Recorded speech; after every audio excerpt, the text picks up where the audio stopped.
Welcome to Makdown. Makdown is a series wherein we will be breaking down our gameplay, or maybe in the future gameplay of other streamers or pro players as well, wherein we can learn a lot. This series will be perfect for those gamers or pro players who are hungry for improvement, hungry for in-game knowledge. In this episode, you'll be talking about cover to cover, economy priority list, aggression, vehicle tactics, utility, and different ways to gather information. So without ado, let's get to it. Oh yeah, before we get to it, I would actually describe this series as the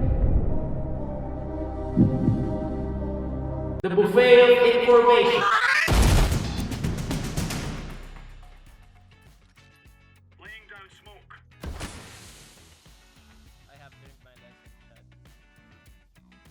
I was very paranoid at this game because the last game I actually died while buying in a buy station. So as much as possible, use your smokes when you're buying in a buy station, because usually buy stations are in the open.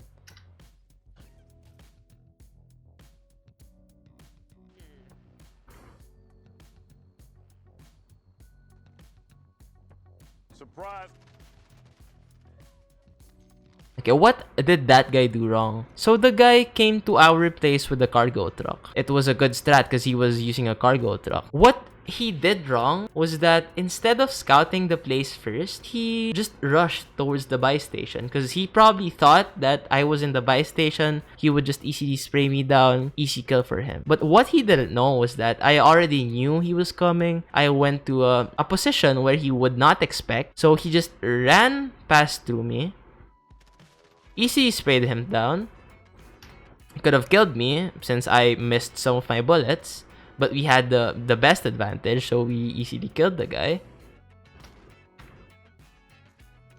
So instead of just running towards the buy station and trying to kill me, he could have just scouted first, went from cover to cover. And I can't emphasize enough how important it is to go from cover to cover.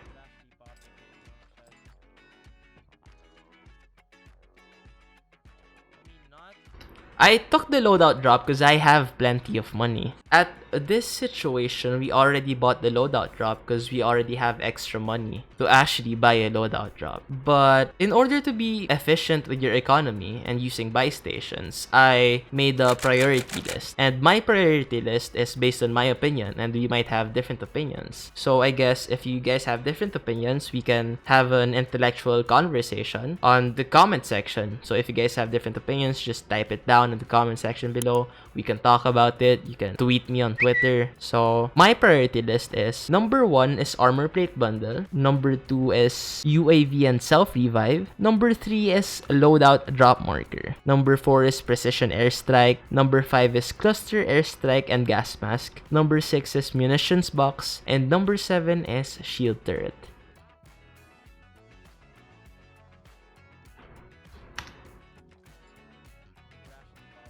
I'm kinda complete with the armor already. I have extra money to buy armor. So now we're just scouting at the area in order to easily buy some UAV for us to be aggressive.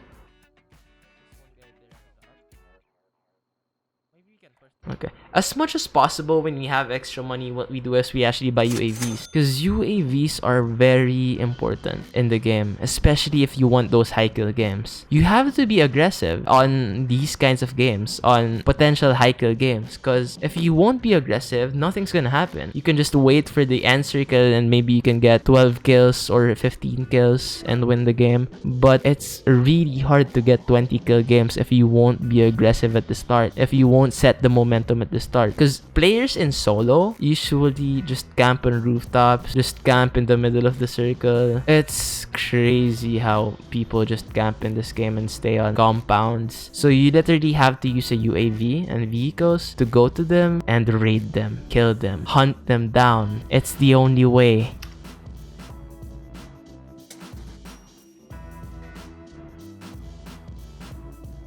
I decided to push this guy first because he was way in the open.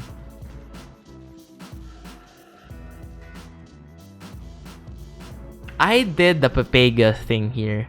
I was just It was not literally a big a thing because I was experimenting with my driving skills. The guy sprayed me, almost broke my armor. But what we did right was that instead of just going to cover, we just sprayed him down. Because he literally did not expect for us to do that. But if that guy was a better player, he could have waited for us to go down and sprayed us. And if I were to be a better player than the better player, what we could have done is change seats, go on the right side, go to cover, and try to do a 1v1. So there's so many ways on how we can actually take these fights. But fortunately, we won with the aggressive playstyle that we did.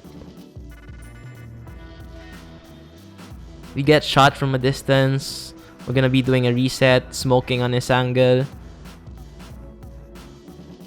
Smokes are very important. I think I threw 3 smokes already in the game.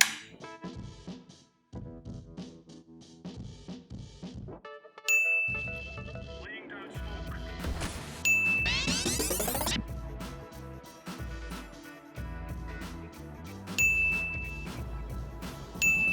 Just to prevent myself from getting shot by a sniper, because I can't count how many times I've died on solo Warzone or Warzone by a sniper from Narnia. It's crazy. I'm actually going crazy.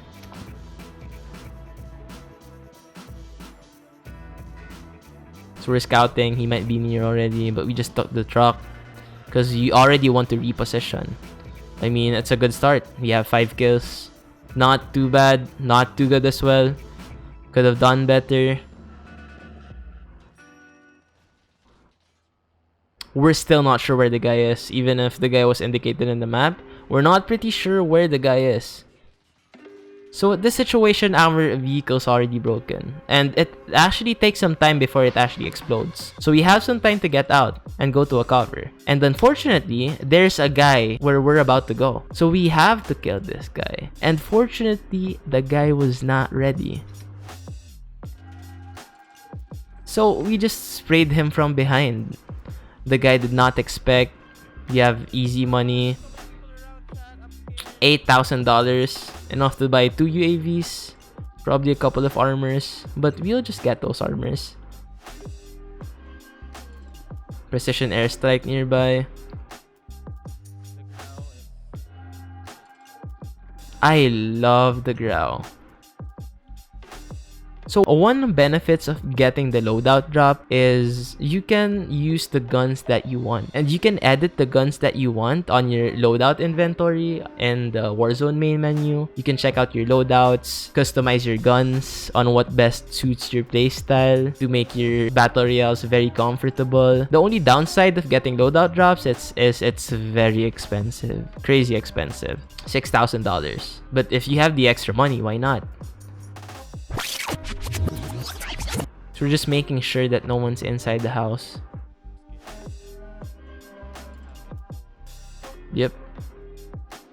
Gathering information is very important. Because with gathering information, you can easily just decide on stuff. Without information, you can't decide. What you have to do... Okay. So here's a tip that I usually do whenever I don't have information and not to get overwhelmed. But usually when I don't have information on what's happening around me, I usually get overwhelmed. But yeah, going inside the house and resetting is always a good thing to do when you don't have information. Because you won't get overwhelmed and you can recollect. And yeah, I know I said this a while ago. But going inside the house, resetting, trying to gather as much information as possible, you would get to make the right decisions. You won't panic, especially there's so many snipers around. There's so many ways of gathering information. What are the ways to gather information in the game? Sight, what you can see, audio, what you can hear, UAVs. UAVs are a perk wherein you'll be launching a drone into the sky. It detects your enemies' locations every 3 seconds in a limited amount of radius and a limited amount of time. Vehicle markers or gunfight markers in the map.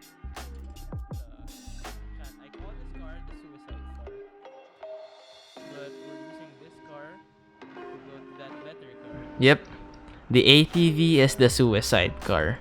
Cause look how exposed you are. Good thing we actually saw the guy there. So we are actually very alert in this game. Very alert.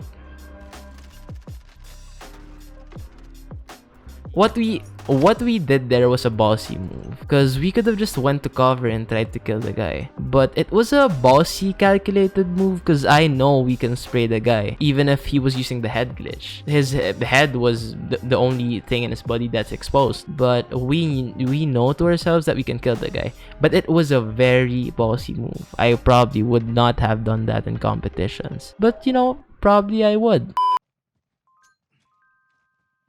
Not sure if he'll die, but, you know. We threw the nade. We hit the guy with the nade, but he was able to self-res and he did not die to the nade.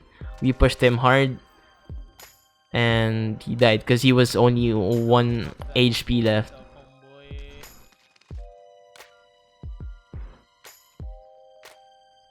Self-reses are important, but only on some certain situations. That guy was very fortunate that he had the self-res. He could have still probably won the fight if I did not push him as fast as possible in the ladder, or if I did not know where the ladder is, he would have probably survived, still won the fight because he had the high ground. But self-reses are only good in certain situations wherein if you have the high ground, if you get sniped from afar. But in close quarter situations or mid-fight situations, wherein if you get knocked by the enemy, especially in solos, it's gonna be really hard to make a good use of that self-res, because the enemies can just literally kill you after they knock you down. Is that how people actually play the game nowadays? Yes, it's how people really play solo Warzones. Or even normal Warzones.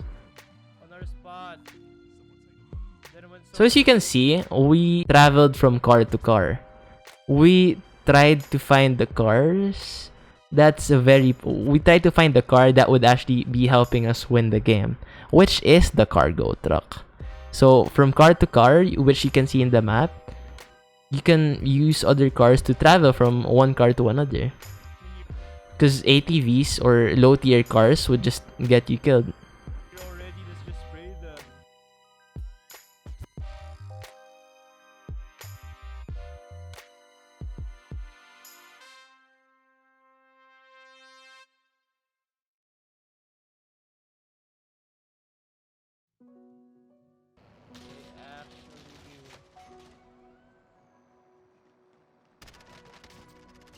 That's a technique that I usually do, especially in solo war zones. I use the cargo truck to bait enemies to shoot me first. Because when enemies shoot me first, they can actually kill me while I use the cargo truck. But it's kind of hard because it's only 30% of my body, which is actually just exposing. And once they actually shoot me, or if they used half of the mag already, they would have lesser chances of killing me. So when they're reloading, or when I know that they're not expecting me to drop down of my car, I just drop down of my car and try to spray them in the face. At this case, the guy followed the car. I had the opportunity to spray him from behind, which the guy did not know.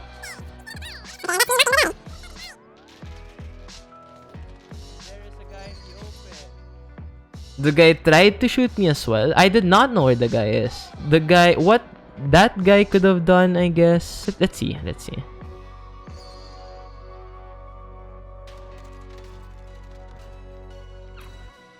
Okay, we killed that guy because our aim was on point. And the guy was using a sniper. So when you're being pointed by a sniper, a white light usually flashes in front of you, so you'll easily know where the sniper is. Which is a good feature of the game, by the way, because you can easily track where the snipers are. But what he did wrong was that instead of waiting for the proper opportunity to see me exposed or exposing my full body, he already shot us at a weird angle. If he actually hit us with the sniper there, or used his sniper as his first weapon to knock us down, that would be really good. But he used his AR to knock us down, so we knew where the guy is. We exposed ourselves on this situation. So if the guy is actually a better sniper player, he could have easily just headshot us, and we could have easily died and lost the game. So this is a very cocky and risky move by me, which is my playstyle, I guess, because I usually do cocky and aggressive plays. That's why I do these breakdowns, for me to improve my gameplay, because cocky and aggressive playstyles do not work all the time.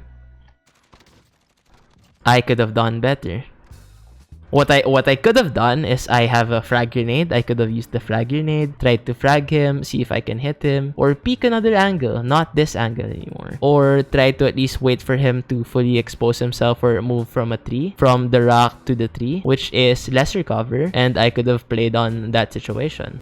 That's it for episode 2 of the Makdown. I hope you guys learned a lot, because I did. And if you guys have any suggestions of games that I can break down, you can just put it down in the comments below. So I'll check them out if I can actually break them down. Also, things that we can also improve on this series or episodes. So if you guys want to talk about some other in-game knowledge or things or strategies, we can also talk about it on stream. So don't forget to check out twitch.tv/Maktuh_, especially if you also love watching streams. So I really hope you guys have an awesome day.